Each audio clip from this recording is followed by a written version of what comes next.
ವಿರಾಮದ ನಂತರ ಮತ್ತೆ ಸ್ವಾಗತ.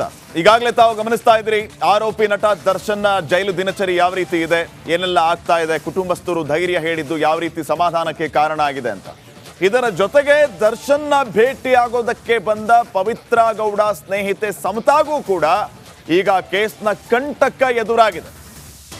ದರ್ಶನ್ ಭೇಟಿಯಾಗೋದಕ್ಕೆ ಬಂದಿದ್ದು ಸಮತಾಗೂ ಕೂಡ ನೋಟಿಸ್ ಕೊಡಲಾಯಿತು. ವಿಚಾರಣೆಯನ್ನು ಕೂಡ ಈಗಾಗಲೇ ನಡೆಸಿಯಾಗಿದೆ. A1 ಪವಿತ್ರ ಗೌಡ ಗೆಳತಿಗೂ ಹತ್ಯೆ ಕೇಸ್ನ ಉರುಳು. ಗೌಪ್ಯ ಸ್ಥಳದಲ್ಲಿ ಸಮತಾಗೆ ಪೊಲೀಸರು ವಿಚಾರಣೆಯನ್ನು ನಡೆಸಿದ್ದಾರೆ. ಗೌಪ್ಯ ಸ್ಥಳದಲ್ಲಿ ಸಮತಾ ಮತ್ತು ಕಾರ್ತಿಕ್ ಇಬ್ಬರನ್ನು ವಿಚಾರಣೆಗೆ ಒಳಪಡಿಸಿರೋದು. ಇಬ್ಬರ ಹೇಳಿಕೆಯನ್ನ ಪೊಲೀಸರು ದಾಖಲಿಸಿಕೊಂಡಿದ್ದಾರೆ. ಮಾಧ್ಯಮಗಳಿಗೆ ಗೊತ್ತಾಗದಂತೆ ವಿಚಾರಣೆಯನ್ನ ನಡೆಸಿ ಅಂತ ಪವಿತ್ರ ಗೌಡ ಪೊಲೀಸರಿಗೆ ಮನವಿಯನ್ನ ಮಾಡಿಕೊಂಡಿದ್ರಂತೆ. ಅವರ ಮನವಿಯನ್ನ ಇವರು ಮನ್ನಿಸಿ ಗೌಪ್ಯ ಸ್ಥಳದಲ್ಲಿ ವಿಚಾರಣೆಯನ್ನ ಮಾಡ್ತಾ ಇದ್ದಾರಂತೆ. ಅವರ ಮನವಿಗೆ ಪೊಲೀಸರು ಈ ರೀತಿ ಮಾನ್ಯತೆ ಕೊಡ್ತಾರೆ ಅನ್ನುವಂಥದ್ದು ಈಗ ಗೊತ್ತಾಯ್ತು ನಮ್ಗೆ. ಇದರ ಜೊತೆಗೆ ಸಮತಾ ಪೊಲೀಸ್ ವಿಚಾರಣೆಯ ಸಂದರ್ಭದಲ್ಲಿ ಹಲವು ವಿಚಾರಗಳನ್ನ ಹೇಳಿದ್ದಾರೆ ಅನ್ನುವಂಥದ್ದು ಕೂಡ ಗೊತ್ತಾಗ್ತಾ ಇದೆ.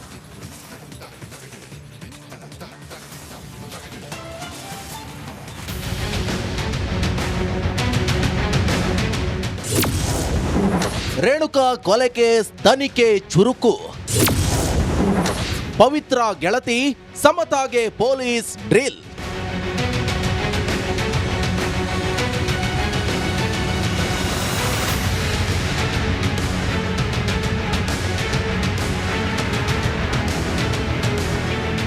ರೇಣುಕಾಸ್ವಾಮಿ ಕೊಲೆ ಕೇಸ್ನಲ್ಲಿ ದರ್ಶನ್ ಗ್ಯಾಂಗ್ ವಿರುದ್ಧ ನಡೀತಾ ಇರುವ ಪೊಲೀಸ್ ತನಿಖೆ ಮತ್ತಷ್ಟು ತೀವ್ರಗೊಂಡಿದೆ. ಸಾಕಷ್ಟು ಸಾಕ್ಷಿಗಳನ್ನ ಕಲೆ ಹಾಕಿರುವ ಪೊಲೀಸರು ಪ್ರಕರಣಕ್ಕೆ ಸಂಬಂಧಪಟ್ಟ ಒಬ್ಬರನ್ನು ಬಿಡದೆ ವಿಚಾರಣೆಗೆ ಒಳಪಡಿಸಿದ್ದಾರೆ.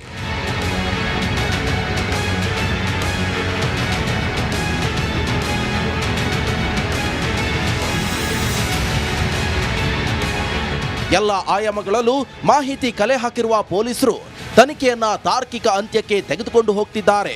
ಈ ಸಂಬಂಧ ಪವಿತ್ರ ಗೆಳತಿ ಸಮತರನ್ನ ಗೌಪ್ಯವಾಗಿ ವಿಚಾರಣೆ ಮಾಡಿರುವ ಪೊಲೀಸರು ಕೆಲ ಮಹತ್ವದ ಮಾಹಿತಿ ಪಡೆದಿದ್ದಾರೆ.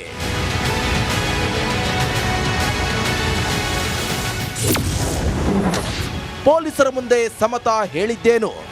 ಈ ಕೇಸ್ಗೂ ತನಗೂ ಏನು ಸಂಬಂಧ ಇಲ್ಲ ಅಂತ ಸಮತಾ ಹೇಳಿದ್ದಾರೆ. ದರ್ಶನ್ನ ಭೇಟಿ ಬಳಿಕ ನನ್ನನ್ನ ಆರೋಪಿಯಂತೆ ನೋಡ್ಲಾಗ್ತಿದೆ, ಹೀಗಾಗಿ ಮಾಧ್ಯಮಗಳಿಗೆ ಗೊತ್ತಾಗದಂತೆ ವಿಚಾರಣೆಯನ್ನ ನಡೆಸಿದ್ದಾರೆ. ನನಗೂ ಪವಿತ್ರ ಗೌಡಗೂ ಗೆಳೆತನ ಇದೆ ಅಂತ ಹೇಳಿದ್ದಾರೆ ಸಮತಾ. ನಟ ದರ್ಶನ್ ಕೂಡ ಈ ವೇಳೆ ನನಗೆ ಪರಿಚಯ ಇತ್ತು. ಧನ್ರಾಜ್ ಕೂಡ ನಂಗೆ ಪರಿಚಯ. ಎಮರ್ಜೆನ್ಸಿ ಅಂತ 3,000 ಹಾಕಿದ್ದೆ. ಆದ್ರೆ ರೇಣುಕಾಸ್ವಾಮಿ ವಿಚಾರ ನಂಗೆ ಗೊತ್ತೇ ಇಲ್ಲ ಅಂತ ಹೇಳಿದ್ದಾರೆ ಸಮತಾ. ಈ ಎಲ್ಲ ಮಾಹಿತಿ ಕಲೆ ಹಾಕಿರುವ ಪೊಲೀಸರು ತನಿಖೆ ಚುರುಕುಗೊಳಿಸಿದ್ದಾರೆ. Bureau report, republic Kannada.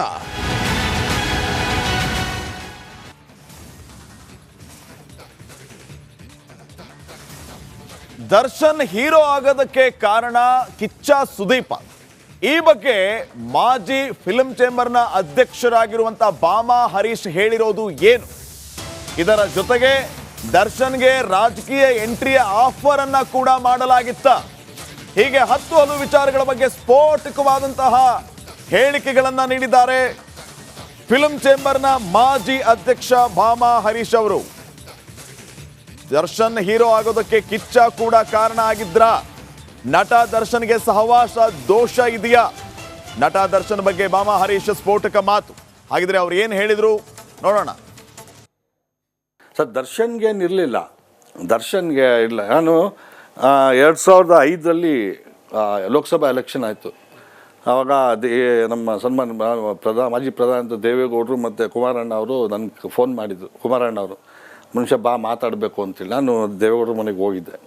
ಹೋದಾಗ ಕುಮಾರಣ್ಣ ಮತ್ತು ದೇವೇಗೌಡರು ಹೇಳಿದ್ರು, ಈ ಥರ ಹಿಂಗೆ ದರ್ಶನ್ನು ಚಿಕ್ಕಬಳ್ಳಾಪುರ ಲೋಕಸಭಾ ಎಲೆಕ್ಷನ್ಗೆ ಕಂಟೆಸ್ಟ್ ಮಾಡೋಕ್ಕೆ ಹೇಳು, ಮಾಡಿದ್ರೆ ಖಂಡಿತ ಅವ್ನು ಬರಲಿ, ನಾಮಿನೇಷನ್ ಮಾಡಲಿ, ಎಲೆಕ್ಷನ್ ಕ್ಯಾಂಪೇನಿಂಗ್ ಮಾಡಲಿ, ನೀನೆಲ್ಲ ಇರ್ತೀನಿ ನೋಡ್ಕೊತೀಯ. ಬಟ್ ಇದು ಮಿಕ್ಕಿದ್ದು ಏನಿದೆ ಫಂಡಿಂಗ್, ಎಲೆಕ್ಷನ್ ಖರ್ಚು ಮತ್ತು ಪ್ರತಿಯೊಂದು ನಾನು ಮಾಡ್ತೀನಿ. ಒಬ್ಬ ಬಡ ಹುಡುಗನ ಅಂದರೆ ನಮಗೊಂದು ಆಸೆ ಏನಂದರೆ ಅಲ್ಲಿ ಒಬ್ಬ ಇವಾಗ ತಾನು ಹುಟ್ಟಿರ್ತಕ್ಕ ಕಲಾವಿದ, ಒಬ್ಬ ಸಾಮಾನ್ಯ ವ್ಯಕ್ತಿನ ಅಲ್ಲಿ ಲೋಕಸಭಾ ಮೆಂಬರ್ ಮಾಡಬೇಕು ಅನ್ನೋದು ನನ್ನ ಹತ್ರ ಹೇಳಿದರು ಸರ್.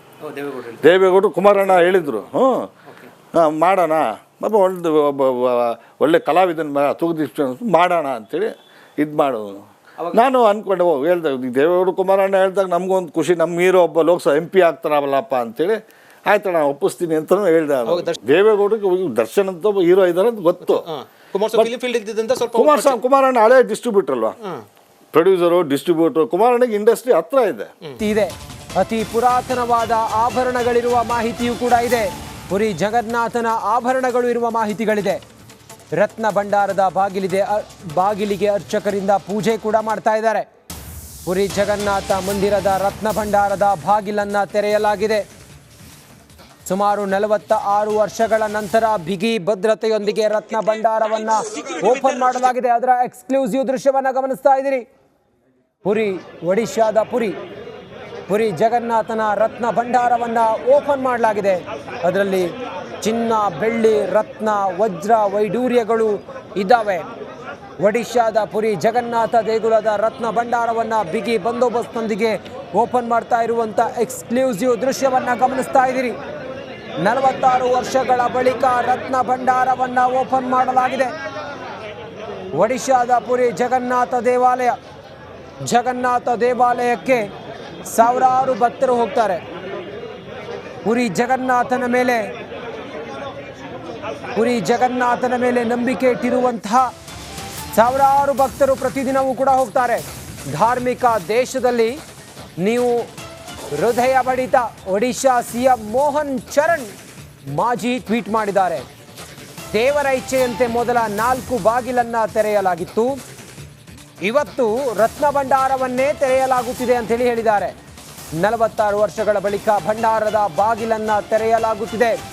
ಇದು ಅತ್ಯಂತ ಯಶಸ್ವಿ ಕಾರ್ಯವಾಗಲಿದೆ ಅನ್ನೋ ವಿಶ್ವಾಸ ಇದೆ ಅಂತೇಳಿ ಒಡಿಶಾದ ಮುಖ್ಯಮಂತ್ರಿಗಳು ತಿಳಿಸಿದ್ದಾರೆ. ಟ್ವೀಟ್ನಲ್ಲಿ ಆಶಯವನ್ನ ವ್ಯಕ್ತಪಡಿಸಿದ್ದಾರೆ ಒಡಿಶಾದ CM. ಪುರಿ ರತ್ನ ಭಂಡಾರ 46 ವರ್ಷಗಳ ಬಳಿಕ ರತ್ನ ಭಂಡಾರದ ಬಾಗಿಲನ್ನು ಓಪನ್ ಮಾಡಲಾಗಿದೆ. 1985ರಲ್ಲಿ ಬಲಭದ್ರ ದೇವರ ಚಿನ್ನಾಭರಣಗಳು ಪತ್ತೆಯಾಗಿತ್ತು. 1985ರಲ್ಲಿ ಕೊನೆಯ ಬಾರಿಗೆ ರತ್ನ ಭಂಡಾರವನ್ನ ತೆರೆಯಲಾಗಿತ್ತು. 1985ರಲ್ಲಿ ರತ್ನ ಭಂಡಾರದಲ್ಲಿ ಎಷ್ಟು ನಿಧಿಗಳಿದ್ದಾವೆ ಎಂದು ಲೆಕ್ಕಾಚಾರ. ಭಂಡಾರದಲ್ಲಿ ಅತಿ ಪುರಾತನ ಕಾಲದ ಆಭರಣಗಳಿದ್ದಾವೆ. ಚಿನ್ನ, ಬೆಳ್ಳಿ, ವಜ್ರ, ವೈಡೂರ್ಯ ಈ ರೀತಿಯ ಆಭರಣಗಳಿದ್ದಾವೆ. ರತ್ನ ಭಂಡಾರದೊಳಗೆ ವಿಷಕಾರಿ ಸರ್ಪಗಳು ಕೂಡ ಇವೆಯಂತೆ. ಹಾಗಾಗಿ ರತ್ನ ಭಂಡಾರವನ್ನ ಇಲ್ಲಿವರೆಗೂ ಕೂಡ ತೆರೆದಿರಲಿಲ್ಲ. ಸರ್ಪಗಳು ಭಂಡಾರದ ಕಾವಲು ಕಾಯುತ್ತಿದ್ದಾವೆ ಅನ್ನುವ ನಂಬಿಕೆ ಭಕ್ತರಲ್ಲಿತ್ತು. ಹೀಗಾಗಿ ಬಾಗಿಲನ್ನು ತೆರೆಯುವ ಸಾಹಸವನ್ನ ಯಾರೂ ಮಾಡಿರಲಿಲ್ಲ. 2018ರಲ್ಲಿ ರತ್ನ ಭಂಡಾರದ ಬಾಗಿಲನ್ನು ತೆರೆಯಿರಿ ಅಂತೇಳಿ ಸುಪ್ರೀಂ ಕೋರ್ಟ್ ಆದೇಶವನ್ನು ಹೊರಡಿಸಿತ್ತು. ಪುರಾತತ್ವ ಇಲಾಖೆಗೆ ಆದೇಶವನ್ನು ಸುಪ್ರೀಂ ಕೋರ್ಟ್ ನೀಡಿತ್ತು.